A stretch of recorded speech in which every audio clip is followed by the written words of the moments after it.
성가대의 힘찬 찬양에 특별히 감사드립니다. 기도하셨지만 어제 일로 많이 어이없고 당황하고 또 답답하고 분통 터졌던 마음이 크게 위로받고 힘을 얻었습니다. 어제 오후에 이 공수처와 경찰이 천신만고 끝에 체포하고 경찰이 구속해서 했던 내란숙의 윤석열이 석방되었습니다.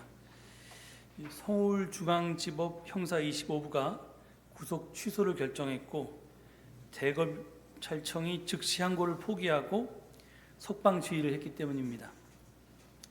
형사소송법에 따르면 구속을 취소하는 법원의 결정에 대해서 검사는 7일 내에 즉시 항고를 할 수 있고 즉시 항고가 제기되면 재판에 대한 집행정지의 효력이 발생합니다. 즉 검찰은 상급 법원의 판단을 구해서 새로운 결정이 나올 때까지 윤석열의 석방을 막을 수가 있었습니다. 그런데 검찰총장을 비롯한 대검찰청 수뇌부는 만장일치로 즉시 항고를 하지 않고 내란 수계를 석방하기로 결론을 내렸답니다. 석방되면 관계자를 회유하고 또 증거를 인멸하고 지지자를 선동해서 온 나라를 혼란의 도가니로 만들 것이 뻔한데도 말입니다. 이것으로써 검찰 수뇌부가 내란 공범임이 명백해졌습니다. 또한 내란이 아직 끝나지 않았고 계속되고 있음도 분명해졌습니다. 속히 탄핵이 인용되고 또 야당이 집권하는 것만이 완전한 내란 종식의 길일 것입니다.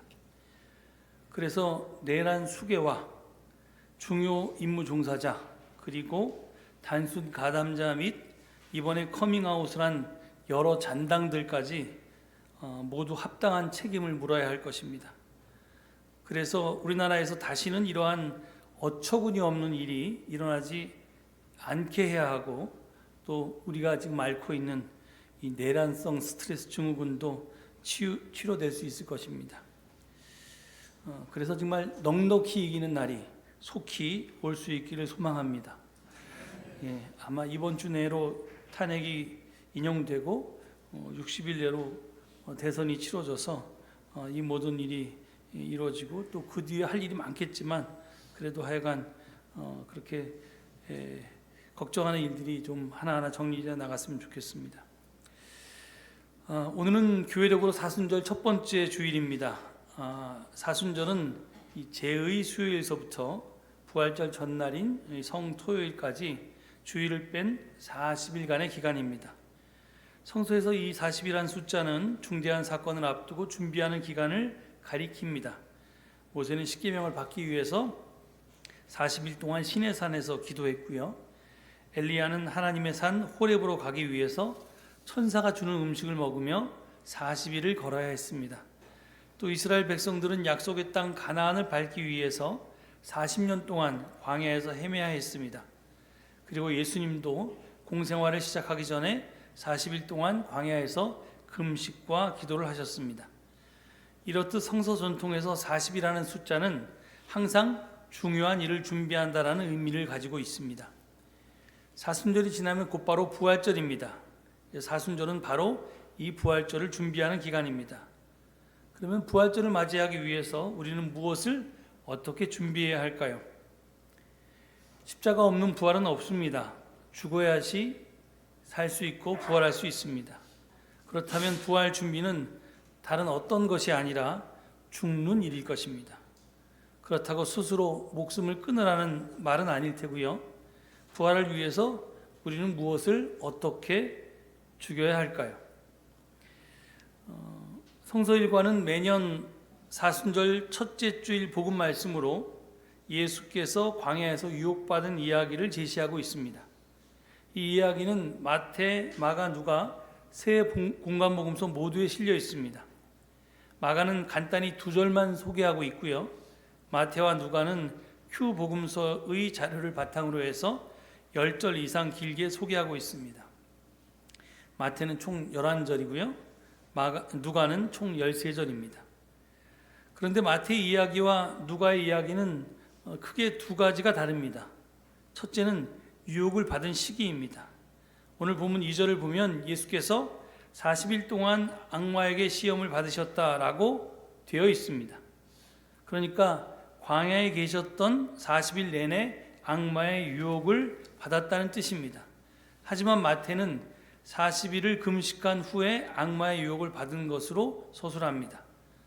그러니까 이제 마지막 날 유혹을 받은 걸로 되어 있고 40일 내내 받은 것이 차이입니다. 둘째, 유혹의 순서가 다릅니다. 누가의 둘째 유혹과 셋째 유혹이 마태에서는 셋째 유혹과 둘째 유혹으로 소개되고 있습니다. 하지만 내용은 대동소이합니다. 악마의 유혹은 세 가지였습니다. 화면에 보시듯이 첫째, 돌더러 빵이 되라고 말해보아라. 둘째, 내 앞에 엎드려 절해보아라. 그러면 세계 모든 나라의 권세와 영광을 너에게 주겠다. 셋째, 높은 성전 꼭대기에서 뛰어내려 보아라. 이 세 유혹의 공통점은 욕망 채우기입니다. 돌이 빵이 되게 하라는 것은 네가 지금 필요로 하는 것을 구하라는 것입니다. 필요를 다른 말로 하면 욕망이고요. 욕망은 자기 중심적이고 절제를 모른다는 특징이 있습니다. 모든 나라의 권세와 영광을 가지는 것은 권력에 대한 욕망을 가리킵니다. 권력욕은 내가 높아지고 내가 중심 인물이 되려고 하는 유혹입니다. 성전 꼭대기에서 뛰어내려 보라는 유혹은 하나님을 너의 이익에 따라서 조정해 보라는 유혹입니다. 즉 모든 것을 너 하고 싶은 대로 해보라는 그런 뜻입니다. 이 세 가지 유혹은 형태는 다르지만 내용은 다 똑같습니다. 바로 욕망입니다. 그리고 그 욕망은 언제나 하나님이 아니라 내가 우선이고 내가 중심입니다. 또한 욕망이 탐욕으로 자라나면 내가 하나님의 자리에 앉고 싶어집니다. 그래서 인류가 제일 먼저 받았던 유혹은 뱀에게서 받은 건데요. 악마의 현신이겠죠. 하나님처럼 되려고 선악과를 따먹으라는 것이었습니다. 네가 하나님처럼 되려면 선악과를 따먹어라 하는 게 바로 첫 번째 유혹인데 그게 이제 모든 욕망의 끝입니다. 따라서 사순절에 죽어야 할 것은 다른 어떤 것이 아닙니다. 바로 우리의 욕망과 탐욕입니다. 이것을 죽여야만 우리는 비로소 새로운 피조물로 거듭날 수 있습니다. 부활할 수 있습니다. 그런데 올해 사순절 첫 번째 주일은 마침 탈핵주일과 겹쳤습니다. 탈핵주일은 여러분 잘 아시듯이 2011년에 일어난 후쿠시마 핵발전소 사고를 계기로 해서 한국기독교교회협의회가 탈핵이 하나님 창조 세계와 인간 생명을 지키기 위해서 교회가 반드시 수행해야 할 선교 과제임을 선언하고 그 사고일인 3월 11일 직전 주일을 탈핵주일로 지킬 것을 결의하면서 시작되었습니다. 올해 증언을 준비하면서 작년 탈핵주일 자료집을 위해서 제가 썼던 원고를 다시 읽어보았습니다. 여러분은 전생의 기억처럼 다 잊으셨을 것 같아서 제가 기억을 다시 되살려 드립니다. 증언 제목은 너는 사람이요 신이 아니다였습니다. 핵무기는 몰라도 핵 발전소까지 벗어나는 것이 옳은가? 라고 생각하는 분이 계실지도 모르겠습니다. 핵의 군사적 이용, 즉 핵무기는 반대하지만 핵의 평화적 이용인 핵발전소까지는 반대하지 않는다는 것입니다. 하지만 제가 핵발전소 문제는 생명 문제고 평화 문제고 윤리 문제고 안전 문제고 과학 문제고 경제 문제고 기후위기 문제고 민주주의의 문제고 근본적으로 신앙의 문제라고 말씀드렸습니다. 원고의 제목만 소개하면 다음과 같습니다.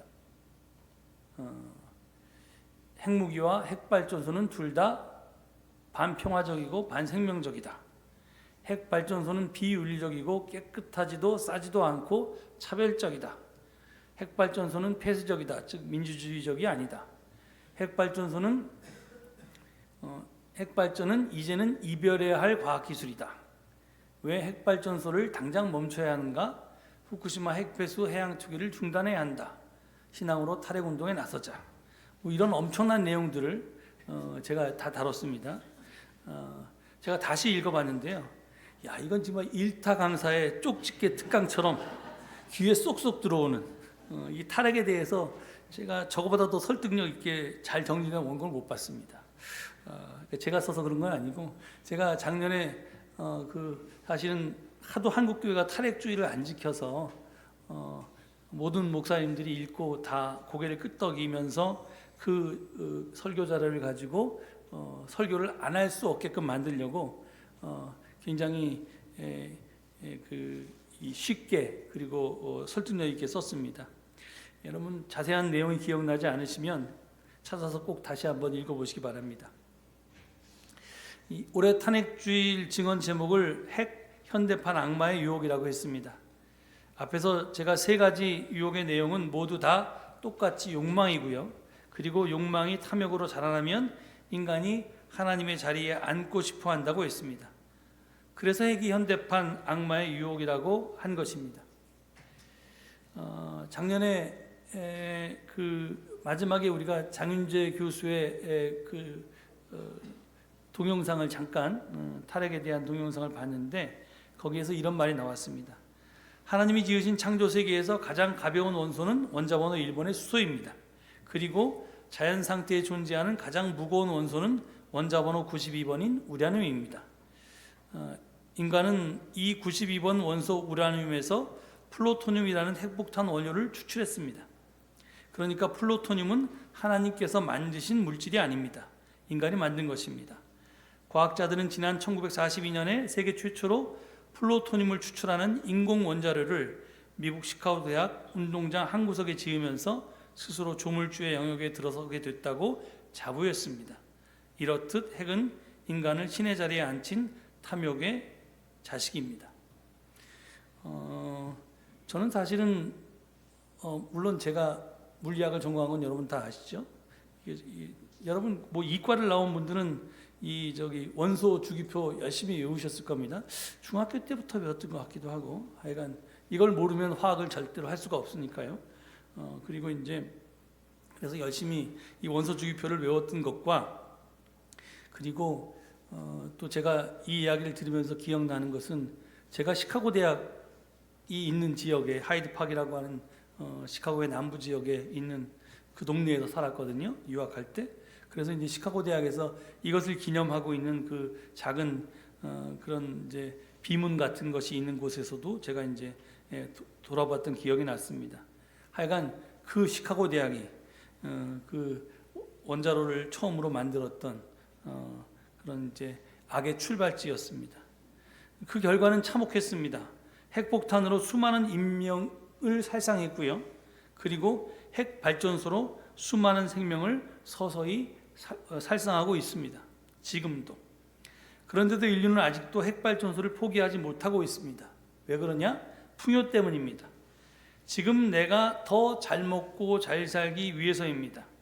하지만 핵 발전소 위에 세워진 풍요는 거짓 풍요입니다. 너무나 큰 비용을 우리에게 청구하기 때문입니다.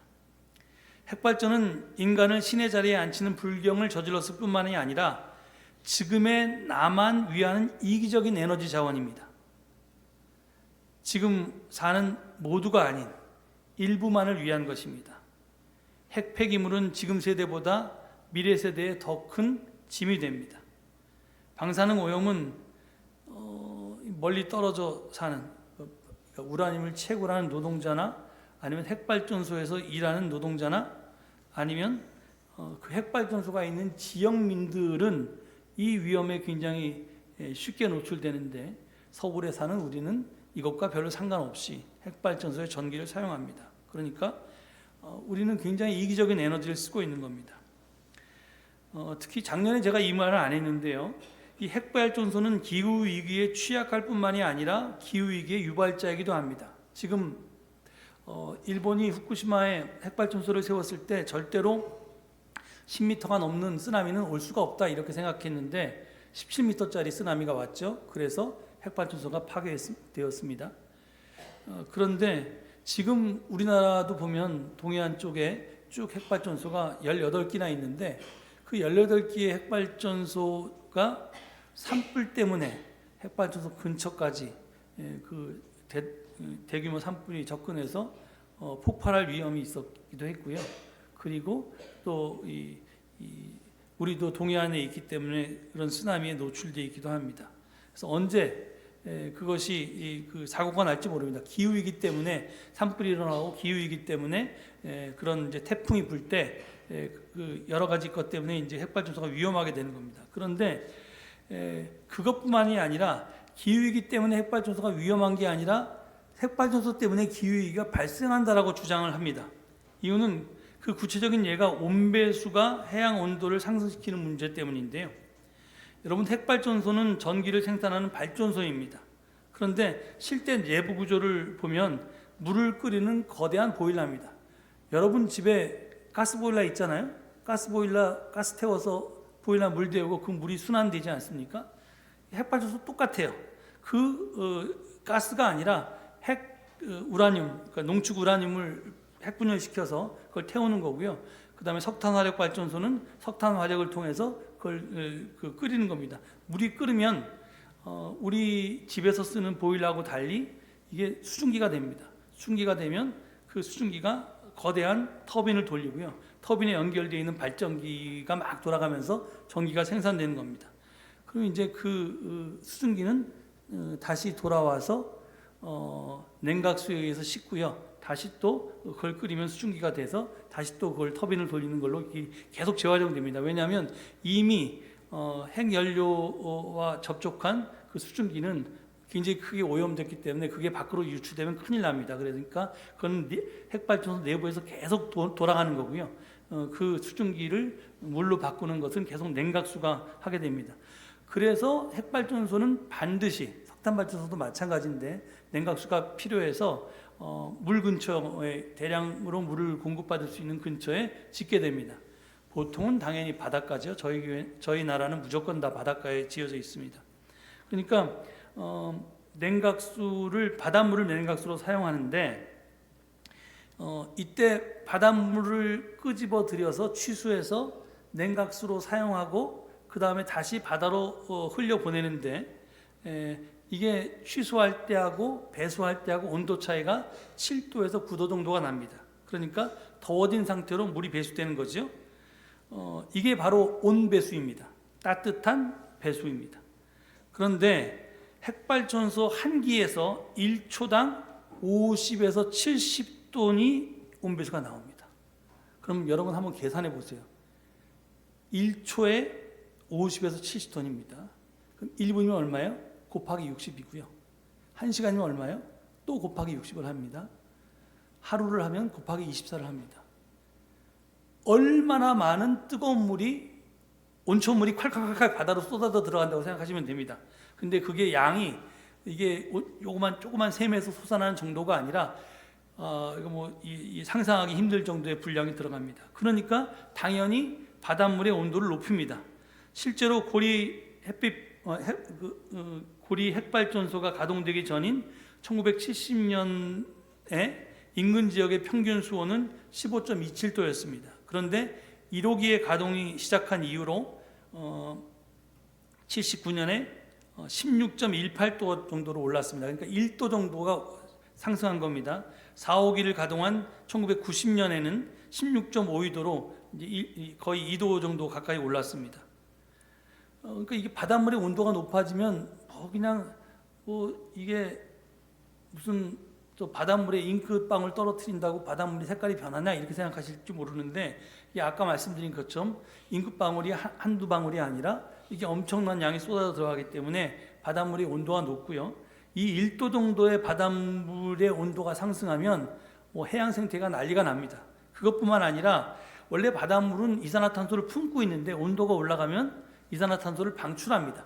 그러니까 더 많은 탄소가, 온실가스가 배출이 돼서 이제 그것이 기후위기하고 다시 연결되는 겁니다. 더 문제는 뭐냐면요, 현재 동해안에 가동 중인 핵발전소가 총 18기입니다. 한 기에서 1초에 50에서 70톤이 나오는데 18개면 얼마나 많겠습니까?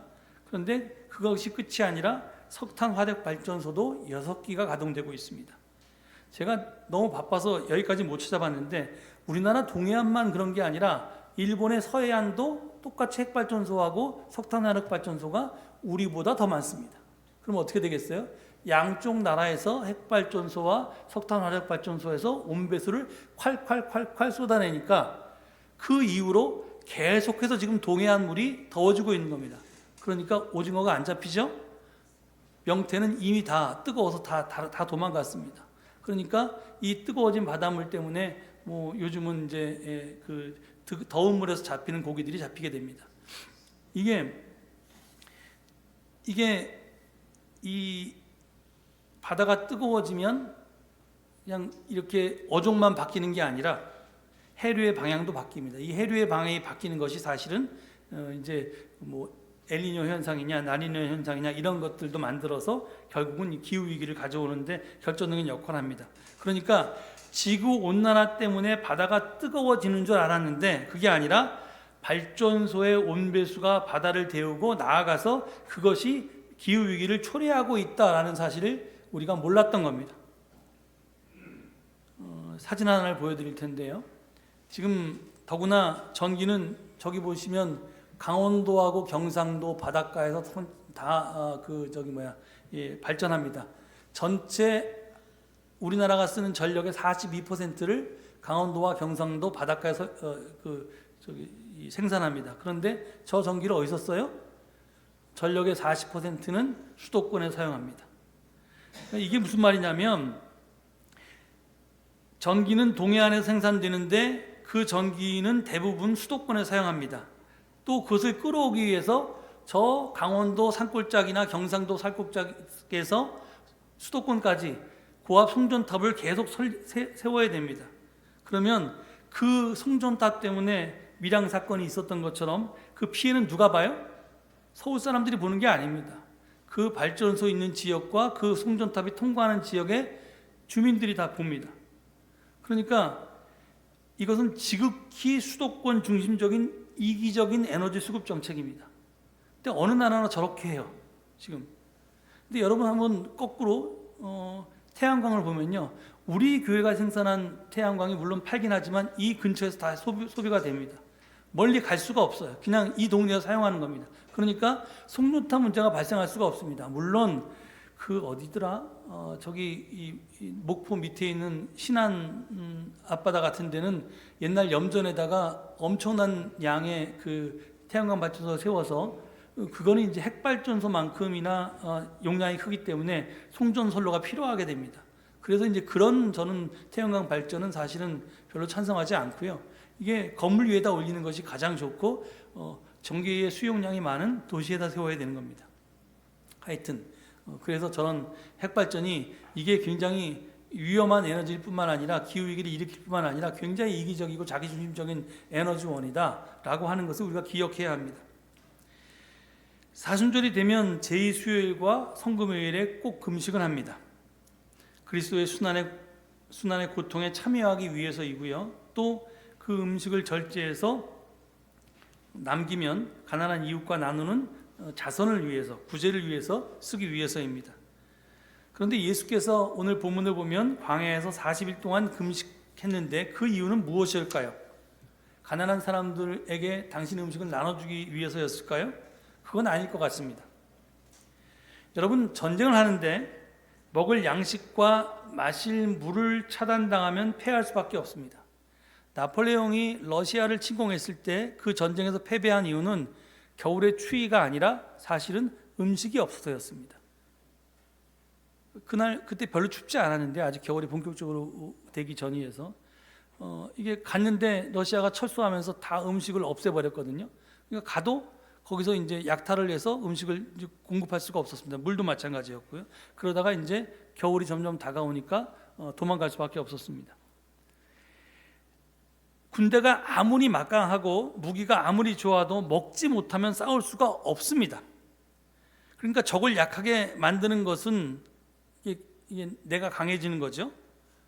그러니까 지금 이제 러시아가 그때 썼던 정책은 음식을 끊어서 적을 약하게 만들고 그 힘으로 적이 이제 굶어서 힘이 없을 때 적을 치는 방법이었습니다. 그렇다면 예수께서 금식하신 이유도 악마를 약하게 하기 때문은 아니었을까? 이렇게 상상해 봅니다. 오늘 복음은 1절 2절에서 예수께서 성령에 이끌려 광야로 가셔서 40일 동안 악마에게 시험을 받으셨다라고 했습니다. 그렇다면 40일 내내 금식하시고 나서 유혹을 받으신 것이 아니라 40일 내내 유혹을 받으신 것입니다. 유혹을 이겨내려면 힘이 있어야 할 텐데 왜 예수님은 유혹받는 내내 음식을 드시지 않았을까요? 내가 뭐 기운을 차려야지 싸울 텐데 왜 스스로 음식을 드시지 않았을까요? 그 이유는 금식이 유혹을 이기는 데 도움이 되기 때문입니다. 도대체 왜 금식을 하면 악마가 약해질까요? 그 이유는 아주 간단합니다. 악마가 내 안에 있기 때문입니다. 앞에서 유혹은 내 안에 있는 욕망과 탐욕이라고 했습니다. 예수님도 육신을 가진 인간이었기에 욕망이 있었고 그 욕망은 내 안에서 나와 하나님을 갈라치게 하고 하나님이 아니라 나 중심으로 생각하고 행동하게끔 하고 마침내는 내가 하나님의 자리를 탐내게 합니다. 금식은 그 악마, 그 인간적인 욕망을 굶어 죽게 하는 겁니다. 그래서 이게 우리가 사순절에 요번에도 탄소금식을 하는데요, 이건 역시 현대판 악마의 유혹인 핵에너지에 대한 탐욕을 죽이는 역할을 할 것입니다. 나의 풍요가 지금 내가 아무 생각 없이 뭐 전기 마음대로 쓰고 이렇게 편안하게 사는 것이 내 지금 저기 동해안에 있는 저 강원도 경상도에 있는 주변부 이웃과 그 다음에 거기서 생산되는 핵폐기물이 우리 미래 세대 자손들에게 저들을 궁핍하게 하고 저들을 못 살게 하기 때문에 우리는 기꺼이 탄소금식을 하며 그 악마와 풍요와 편리라는 욕망을 절제해야 하는 것입니다. 아무쪼록 이번 사순절에 여러분 모두 탄소금식에 꼭 다시 동참하시기 바랍니다. 그리고 탄소금식으로 죽어야 산다고 하는 십자가와 부활의 진리를 몸소 실현할 수 있기를 간절히 바랍니다. 이 말씀 되새기시면서 잠시 침묵 가운데 기도하겠습니다.